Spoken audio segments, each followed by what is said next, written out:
ดีทุกคนภาพนี้ภาพมุมสูงนครหลวงเวียงจันทร์360 องศาเนาะแต่ว่ามันมืดเนาะทุกคนเนาะนี่ต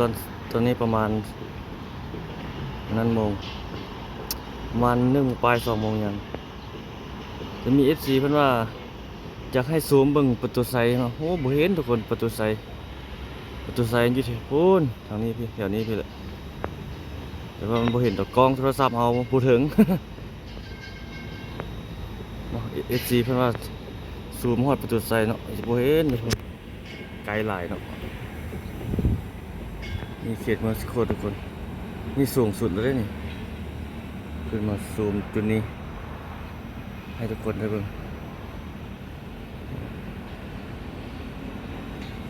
เบื้องนี้ยังตึกยังมีแต่เขตนี้เขตเขตเมืองจันทบุรีนี่ตึกนะถ้าไปทั้งเขตนี้นี่จะบ่มีหลายปานใดยังมีนั่นหลายอยู่ทั้งรูปนี่เป็นบริษัทโคราช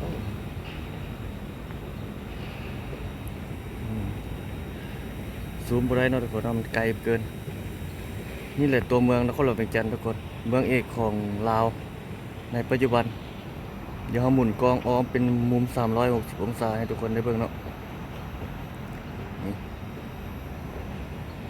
ถ้าถัดไปทางเขตประตูไซไปทางนั้นก็เขตบึงท่าหลวงเนาะ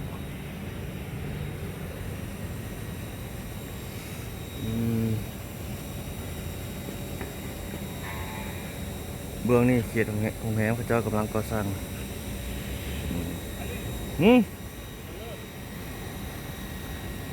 เคอร์เลอร์ตึกกี่เช่เคอร์เลอร์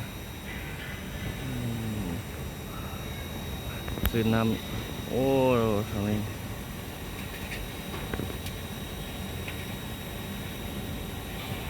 มุมสูง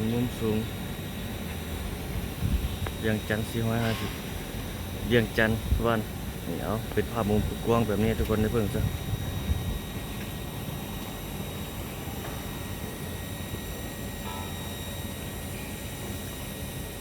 เมืองหลวงของเราในปัจจุบันทุกคนตุกิเซ่